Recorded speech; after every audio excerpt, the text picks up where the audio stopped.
Now today we will see what is R L series circuit. ठीक आहे, आपण purely resistance, inductance आणि capacitance circuit बघितलं. आता आर एल, आर सी आणि आर एलचे सर्किट बघणार आपण. म्हणजे आणि सिरीज सर्किट काय असते? सिरीज सर्किट म्हणजे दोन किंवा दोनपेक्षा जास्त कंपोनंटमध्ये एकच करंट फ्लो होत असेल तर त्या सर्किटला आपण सिरीज सर्किट म्हणतो. ठीक आहे. आता रेजिस्टन्स आणि इंडक्टन्स, हा सिम्बॉल आहे रेजिस्टन्सचा, हा सिम्बॉल आहे इंडक्टन्सचा. This is R, this is L. याला सप्लाय दिला मी, this is V, this is I. ठीक आहे. आता हा आय जो करंट आहे आर मध्ये पण चालला, एल मध्ये पण चालला, करंट कुठे डिवाइड होऊन नाही राहिला, म्हणून या सर्किटला म्हणेल मी series R L circuit. Series R L सर्किटमध्ये आता याच्यामध्ये आपल्याला न्यूमरिकल विचारतात. काय काय सॉल्व करावं लागते? सगळ्यात पहिले इम्पिडन्स. What is impedance? आता मी तुम्हाला इम्पिडन्स सांगितलं. इम्पिडन्स म्हणजे काय? कॉम्बिनेशन ऑफ रेजिस्टन्स आणि रिॲक्टन्स. बरोबर. आता हा रेजिस्टन्स आहे, इथे इंडक्टन्स आहे. ठीक आहे. इंडक्टन्सचं रिॲक्टन्स काय असेल? X L. ठीक आहे. एक्स एल आपण कसं कॅल्क्युलेट करणार? 2πf into L. ओके. नंतर जेव्हा आर एल सिरीज सर्किट असेल तेव्हा तुमचा इम्पिडन्स असेल Z is equal to R plus J X L. ठीक आहे. त्याचं मॅग्निट्यूड काढू आपण या फॉर्म्युल्याने, Z is equal to R square plus X L square. This is the impedance of series R L circuit. ठीक आहे. आता मी या सर्किटमध्ये तुम्हाला सांगितलं रेजिस्टन्स आणि इंडक्टन्समधून एकच करंट चालला आहे. बरोबर. आता याच्यातून व्होल्टेज कुठला जाईल? याच्यातून जो व्होल्टेज जाईल त्याला म्हणेल मी व्ही आर, आणि याच्यातून जो व्होल्टेज जाईल त्याला म्हणेल मी V L. That means voltage flowing through resistance is V R and voltage flowing through inductance is V L. Okay. ठीक आहे. आता सपोज तुम्हाला विचारलं calculate the voltage across resistance V R. तुम्ही कसं कॅल्क्युलेट करणार? इझी आहे. बघा, ओम्स लॉ काय आहे? I is equal to V by R. ठीक आहे.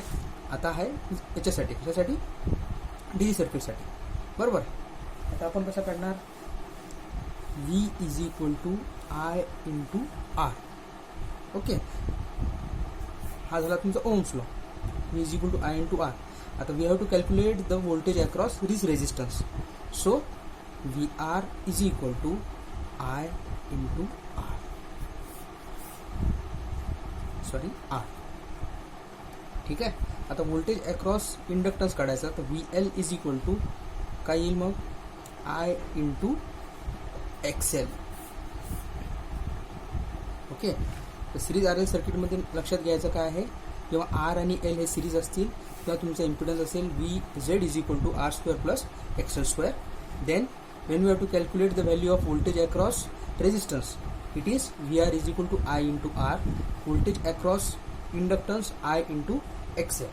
आणि या सपोज आपल्याला आता I काढायचा आहे, calculate the value of current I, total current I, हा I. So I is equal to, हा I कॅल्क्युलेट करायचा आपल्याला. So I is equal to V by Z. Okay. तर Z म्हणजे काय? इथे इम्पिडन्स, पूर्ण सर्किटचा इम्पिडन्स. ओके. आता झेड आपण कसं कॅल्क्युलेट करणार? इथे बघितलं, Z is equal to root R square plus X square. Okay. आणि how you calculate the value of XL? XL आपण कॅल्क्युलेट करणार, XL is equal to 2πfl. हे झालं series R L circuit. Series R L सर्किटचे हे फॉर्म्युले लक्षात ठेवायचे आणि याच्यावर एक किंवा दोन न्यूमरिकल विचारतातच बरं का, 4 मार्क्ससाठी. ओके. आता हे सिम्पल न्यूमरिकल बघा. काय numerical? A R L series circuit consist of 120 ohm resistance. ठीक आहे. आर एल सर्किट आहे सिरीजमध्ये, त्याच्यामध्ये आरची जी व्हॅल्यू आहे म्हणजे रेजिस्टन्स आहे तो किती आहे? 120 ओहम. ओके. And 0.15 Henry. आपण इंडक्टन्स कशात मोजतो? हेनरीमध्ये. हे कशामध्ये कनेक्टेड आहे? रेजिस्टन्स आणि इंडक्टन्स सिरीजमध्ये. ओके.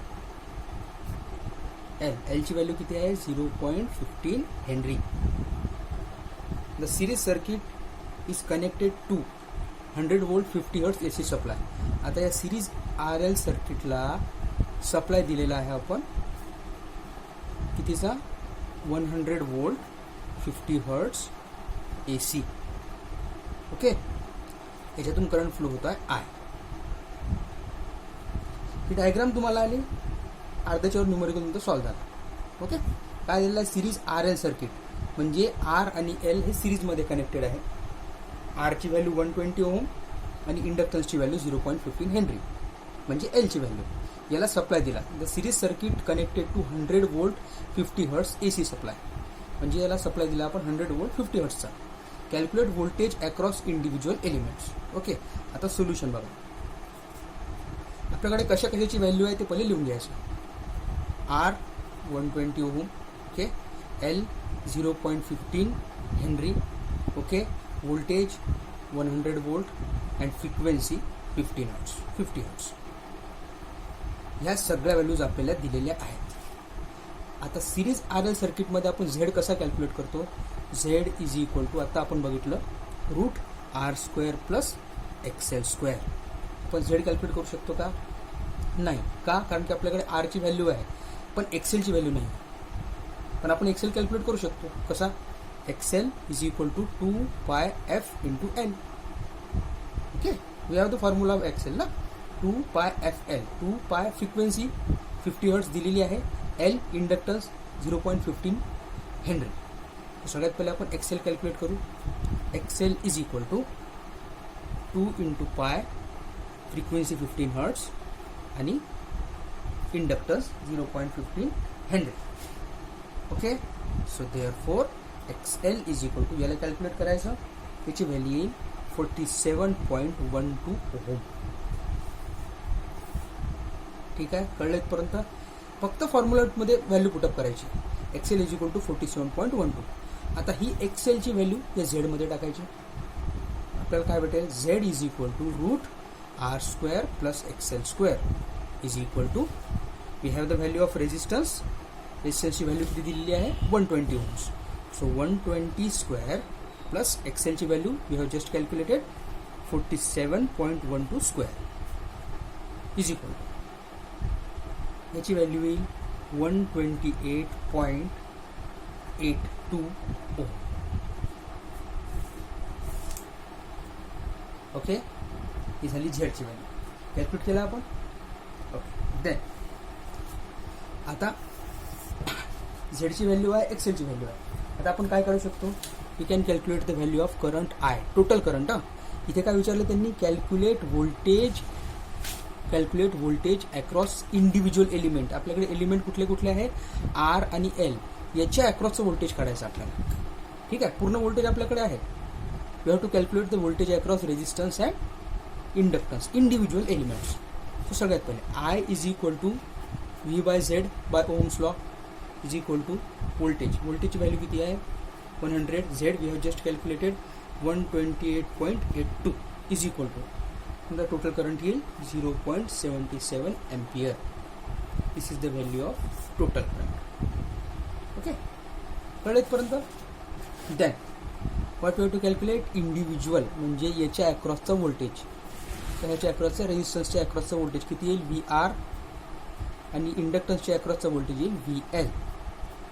ठीक आहे, ते आपल्याला कॅल्क्युलेट करायचं आहे. So VR is equal to, आपण आताच बघितलं, व्होल्टेज अक्रॉस रेजिस्टन्स काय येईल, आय इंटू आर. आयची व्हॅल्यू आपण आताच कॅल्क्युलेट केली 0.77. आरची व्हॅल्यू आपल्याला दिलेली आहे ऑलरेडी 120 इज इक्वल टू, हा येईल तुमचा 83 volts. This is the voltage across resistance. एक एलिमेंटचं झालं. आता दुसरा एलिमेंट कुठला आहे आपल्याकडे, इंडक्टन्स. ओके, इंडक्टन्सचं व्होल्टेज कसं काढू आपण, VL is equal to I into XL. आयची व्हॅल्यू आपल्याकडे आहे 0.77 इंटू एक्सेलची व्हॅल्यू किती काढलेली आहे आपण 47.12 is equal to, so VL येईल तुमचा 36.55 एम्पियर. ठीक आहे, अशा प्रकारे इझिली हा प्रॉब्लेम सॉल्व्ह होतो. What you have to remember, you have to remember the formula of XL, Z, I and voltage across each element. Okay, आता दुसरं न्यूमेरिकल बघा काय दिलेलं आहे, a coil having resistance of 4.5 ohm and inductance of 0.03 Henry is connected across 230 volt 50 hertz AC supply. Find current taken by the coil. Okay, एक coil दिलेली आहे, त्या कॉईलमध्ये रेजिस्टन्स आहे, ठीक आहे, आणि एक इंडक्टन्स आहे. ठीक, रेजिस्टन्सची व्हॅल्यू आहे 4.5 ओहम आणि इंडक्टन्सची व्हॅल्यू आहे 0.03 हेनरी. ओके, याला सप्लाय दिला आहे आपण, is connected across 230 volt 50 hertz AC supply आहे.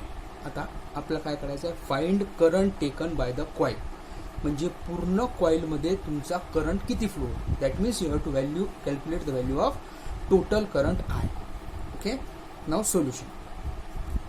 सोल्युशन काय काय व्हॅल्यू दिलेली आहे ती लिहून घ्यायचं आधी. R is equal to 4.5 ohm, L is equal to 0.03 henry. Okay, V is equal to 230 volt, F म्हणजे फ्रिक्वेन्सी 50 हर्ट्स, I आपल्याला कॅल्क्युलेट करायचं आहे. कसं कॅल्क्युलेट करणार आपण I?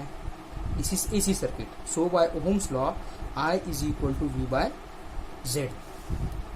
We have the value of V ची व्हॅल्यू आपल्याकडे आहे, व्होल्टेजची.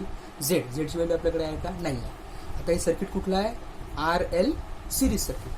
RL सिरीज सर्किटमध्ये आपण Z दॅट इज इम्पिडन्स कसं कॅल्क्युलेट करतो? Z is equal to root R square plus XL square. Okay, we have the value of resistance. रेजिस्टन्सची value आहे का? आहे. XL ची व्हॅल्यू आहे का? नाही. पण XL आपण कॅल्क्युलेट करू शकतो. XL इज इक्वल टू 2 पाय FL, 2 इंटू पाय. F ची व्हॅल्यू फ्रिक्वेन्सी दिलेली आहे 50 हर्ट्स, L ची व्हॅल्यू सुद्धा दिलेली आहे 0.03 हेनरी इज इक्वल टू. तर XL ची व्हॅल्यू किती आहे? 9.42 ohms. Put this value in equation of Z.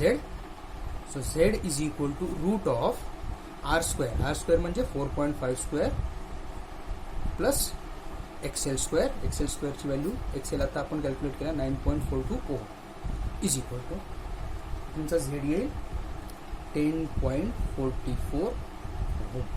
Z is equal to. ठीक ना, calculate find the current taken by the coil. आता ही Z ची व्हॅल्यू याच्यात पुटअप करायची, equation of I. So I is equal to V by Z. V means voltage 230 volt, Z you have just calculated 10.44 is equal to, and your current is 22.03 ampere. This is the current taken by the coil. हा असं simple. आता तुम्हाला मी 2-4 numerical देतो, पाठवतो, त्याच्यावर तुम्ही solve करा. नाही आले तर मला परत सांगा, मी परत रिपीट अजून 2-3 एक्झाम्पल केले तुमचे. ओके.